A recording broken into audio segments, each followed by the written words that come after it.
Hello and welcome to FootballFan.Zone, the website where we have insight from the inside. As ever, our regular contributors here, Alan Curbishley and Paddy Barclay. A number of topics we're going to be discussing today. We're going to kick off with that infamous number 10 role. Gentlemen, welcome. Number 10, explain the role for us, please, Curbs. Well, it's normally, the number 10 is normally your most effective offensive player. And what you do is you make sure he has no defensive responsibilities. So you cover that area and then you just ask him to express himself, and hopefully, with his ability, he's going to create something for the team. Okay, well, Mesut Ozil, one of the best number 10s. In fact, Jose Mourinho said when he's at Real Madrid, the best in the world. Why has Arsene Wenger, up until this point, played him out of position? He did that in the Champions League, played him wide right, he's played him wide left.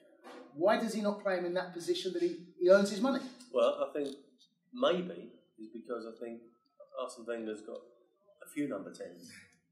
He's got more number 10s than most people should have. Because I think Ramsey would love to play there. Let the shackles off him, let him get in the box.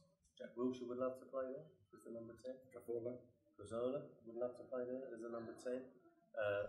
I understand Oxlade-Chamberlain would like to play there as a number 10. So I think it probably was a question of fitting it all in. But you look at Ozil, and sometimes he looks drained. He looks physically, at the end, and that may be because mentally and physically he's tracking back and helping out when he plays in the wide positions. Interesting, at the weekend at Villa, when he played in that number 10 spot, he not only made a goal, he scored a goal, and he looked nice and fresh because I think the role suits him. That is his position. Now the interesting thing is for me, when Wenger gets Walcott fully fit, to Podolski back again now, he's got enough people to cover them wide positions. Does he stick with Ozil in that position? Paddy, I mean, why do some of the most talented players in the league, why do they play in that position? Rooney is another one. Batter at Chelsea. Yes, and we've also seen Kagawa at Manchester United. I mean, Mata famously was more or less estranged from the Chelsea team because Mourinho said he doesn't do enough defensive work, and you see this all over the league. And I mean, Curbs is absolutely right. Not everybody can play in the hole. If you have too many players playing in the hole, your team looks empty, like a big hole. So the challenge now, and this is something that will affect English players. Ross Barclay is a perfect example. Now, Ross Barclay wants to play in the hole with no defensive responsibilities and to play as a number 10, but he can't because necessarily, unless Hodgson says so, because Jack Wilshere is also said by many, although Hodgson played him in a deep role in the last game, to covet that position. And there are other English players who would like to play there. They can't. Even Paul Scholes, who would be a wonderful number 10 when he was young, Gascoigne, had to play a little bit wide. And Ross Barclay, I think, will be a test case of whether English players can say, yes, it's a great position, but I'm good, but I'm not Diego Maradona.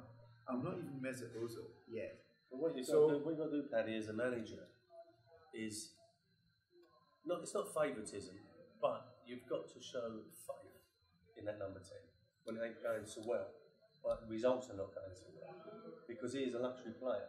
Ozil is, and that's probably why Wenger.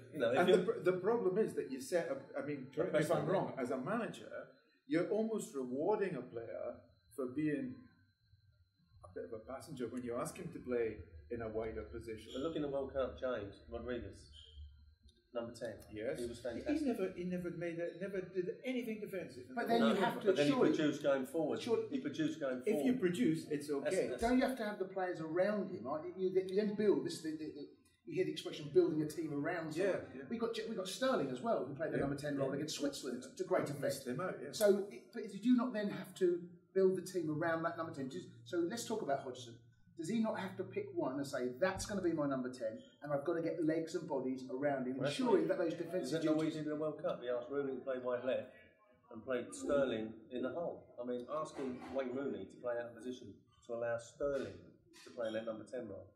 And, that was a big call for Roy. And then what Roy's done recently is asked Rooney to go back in the number 10 role. We did it in the World Cup. Yeah.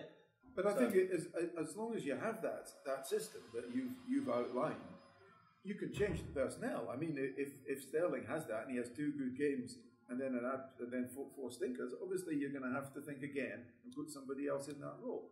But yeah, that's the balance. Yeah. I had it to a lesser extent at Charlton one year because I signed Danny Murphy, and I know Danny will agree with this. Defensively, he was left wanting, so I had to pack it and change the way we played. So I had two holding midfield players in Matt Holland and Rustin Kishishek, and I allowed Danny to have a free role as the number 10. Now he didn't score me many goals, but he made, and he affected teams. So then I packed the front line with pace.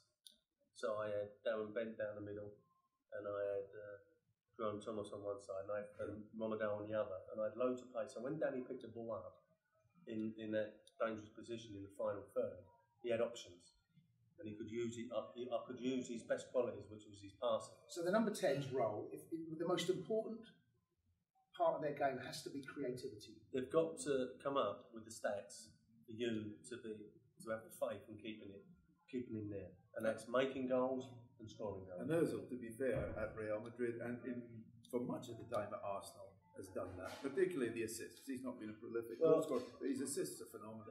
And now we've got conundrum at Old Trafford, Di Maria, because his stats suggest he's going to score goals and make goals, but in the hole. Get rid of any defensive responsibilities. But how can you play in the hole when you've got Rooney and you've got other players as well? So now he's playing wide left, and against Leicester at the weekend, he probably got brought off because he looked a little bit tired. He wouldn't have been tired if he'd been playing out number 10. He probably would have created more. So that's the conundrum for the manager. You've got to have faith. If you're going to play with a number 10, you've got to have the faith, good or bad. You've got to allow him to, play in a position to express himself.